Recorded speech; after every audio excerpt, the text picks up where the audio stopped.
All right, now joining us on the program right now from the Washington Guardian, very pleased to have with us Mr. John Solomon. John, how you doing, sir? I'm doing well, Cam. Good to talk to you tonight. Listen, I'm really glad you called in, and this is such a serious topic. I actually took off my little costume for the segment so we could talk seriously about this.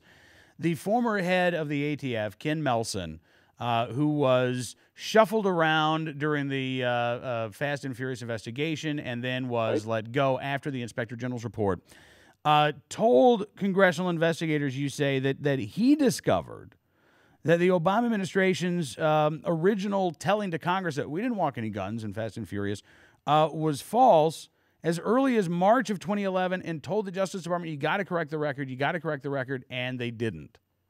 Yeah, it sounds familiar. I mean, just think of the storyline we've just been listening to the last month with Libya and Benghazi. Yeah. And, a lot of the people I've talked to say there seems to be a pattern emerging here in the administration of what we would call slow walking the truth, which is starting with one narrative that the public remembers and then getting to the truth afterwards. And I think there's a greater frustration in Congress, particularly about this one. In March of 2011, less than a month after the Obama administration publicly denied to Congress that there had been any guns allowed to go over the border to Mexico, he's on a plane, Ken Melson is, he's reading the case files, and he discovers, oh my God, it's not true. And he sends a great one of my favorite emails of all time, a stop the presses email saying, hey, we got to go to Congress and get right with this. And it happened in March, right? 8 months it took them. It took them to December to get right. And the question for a lot of people in Congress is, why? When you knew it was wrong then, why didn't you come to us then and get this corrected? And there's a variety of excuses, but I think it goes to the credibility of the administration in dealing with what, as you correctly described, a very serious issue that involved people being killed on the border and guns being allowed to go from America to bad guys in Mexico. Absolutely. And John, we've been talking actually quite a bit about the comparisons of the administration's handling of Benghazi in Fast and Furious, and in particular the response once these actions have become public knowledge. And I thought it was fascinating.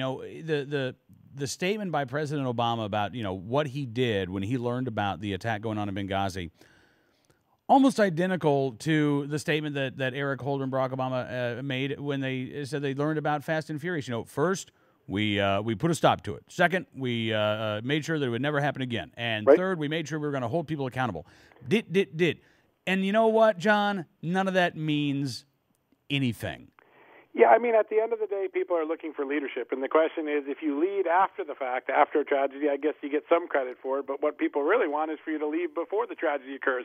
And hopefully you prevent the tragedy. You prevent, lives from being lost and bad policies from being implemented in such a way that it becomes consequential. And I think you've had 2 or 3 instances in this administration where those sort of questions have arisen, and they have a script for afterwards. They know how to handle controversy after it comes out. The question is, where was the leadership before? And I think those are the sort of questions that voters wrestle with as they go to the polls in the next couple of days. Absolutely. So, and to that end, I guess, what was Ken Melson's reason for not going public and saying, hey, they're not being honest? It's a good question. I think he felt like it wasn't his letter. It was someone else's letter that he sent. It was an assistant attorney general who sent the letter to, or maybe the deputy attorney general that sent the letter. And so in his mind, he did his job and he carried on. I guess there's that bureaucratic mentality.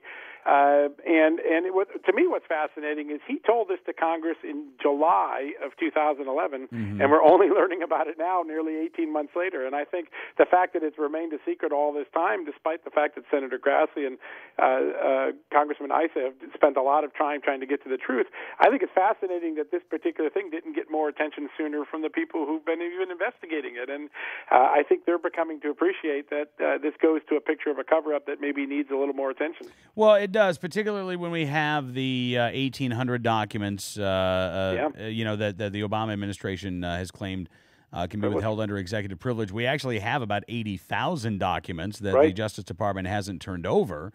And so you're right. Once and again, you're looking at this pattern of behavior by the administration of dragging their heels while at the same time protesting that they haven't done anything wrong, and they're actually being completely forthcoming. Here's the thing, though, John.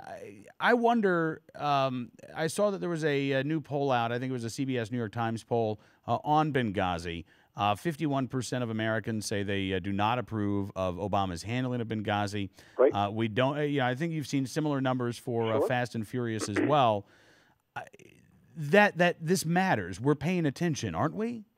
I think that's one of the great things about the last 4 or 5 years in American democracy. I think, we talk about division in the country and a bad economy and that we're all one-minded right now. I think people are more engaged today, whether it's the Tea Party, the NRA activists, the Occupy people. People are more engaged in the issues today than they've been in a long time. They're paying attention and they're asking questions and they're trying to learn. Now, they're sometimes let down by the media who doesn't do a good job, and you saw the frustration during the debates about that.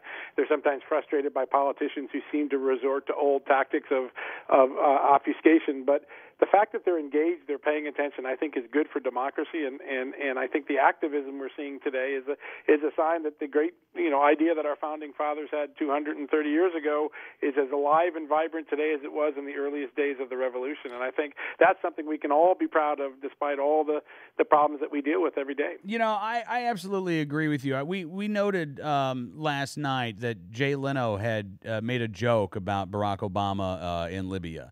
Right. Said that Don't Ask, Don't Tell had made a comeback. It's now Obama's response to any questions about Libya. Right. And look, Jay Leno doesn't make jokes that his audience isn't going to get. Right. So despite the media, by and large, not covering Benghazi, Sure. Jay Leno knows that his audience is aware. He made a similar joke about Eric Holder running water guns to Los Angeles during a heat wave over the summer. Right. And again, he assumed that his audience would know what he's talking about. So I think that speaks exactly to what you're saying.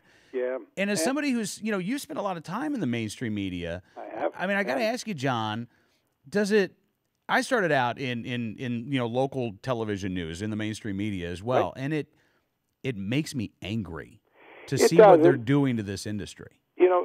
I think back to the two. I broke one of the very early Fast and Furious stories back in March. Ironically, a few weeks before Ken Melson jumped on the plane and started to read the case files. Maybe he should have read them a few months earlier when the case was going on. But I wrote the story 1,700 guns. They definitely walked. I had all of those brave ATF agents on the record, John Dotson and others, and the rest of the media tried to disprove my story. They were writing stories like, "Oh, it's overblown. It's not too much." It wasn't overblown, and I think that reaction to stories and this pack mentality of protecting the people that you have to cover so that you get your next 10-minute scoop, the next announcement that comes down, is bad for journalism. I grew up in an era where there was a Jack Anderson and a Bob Woodward, and people were always in Sam Donaldson challenging people in the press room, and a lot of that fight is gone today. And people have been, I hate to use the word neutered, but the press has become much more muted in its responsibility to be independent, and it's frustrating. Take, for example, I did the very first story about Libya. Within 40 hours of the attack, I wrote that they had confirmed Al-Qaeda was involved or inspired the attack, and that it was clearly an organized attack, not a mob role. Mm-hmm. For days after that, people ignored that and kept writing. Now it was an attack. I had very specific information from some of the most senior people, and I think that mentality to not challenge authority, to not be curious, is bad for the independence of the press, and it's creeping everywhere in our profession. I really do worry about it. I have to say I do too, and I know that there's part of it, John, that is. Particularly when you're talking about the White House press corps, access, yep. And you've got to play by their rules, or you can't do your job, and your boss doesn't care, or may not care about ethics and integrity and getting to the real stories. I understand all of that, but more and more, I'm starting to worry that there's this attitude of it doesn't matter. There's Fox News out there, and Fox is so conservative that I can be as ideologically partisan as I want to be too. Yeah, that's a danger, and I think that the idea that. And by the way, I think they're inflating the partisanness Sure. of Fox News in order to justify their own behavior. But what you've seen after Fox came into the market, and listen, Roger Ailes doesn't make any bones about what he tried to do. He was going to cater to one half of America and do a really good job of that, and he's built an amazing empire. But you've seen these opposite and equal reactions: MSNBC, Huffington Post, the Daily Beast. And I've worked at some of those places. when the media starts dividing themselves up to us and them instead of we, we used to be one country, and the media's job was to protect everybody, Democrat, Republican, Independent, and now you have people who are routinely writing stories that are apologists for one side or the other. It's not good, and I think if you trace the history of this, you can start to see, people said, when did we become a 50-50 country? About the time that the media started picking sides. I think we started to force people who used to be in the middle to pick one side or the other because of what they were reading and watching. And again, I don't think that was good for democracy. It isn't good for journalism and our credibility. And it's why I started the Washington Guardian. 3 old guys from the AP who spent their entire careers keeping news down the middle.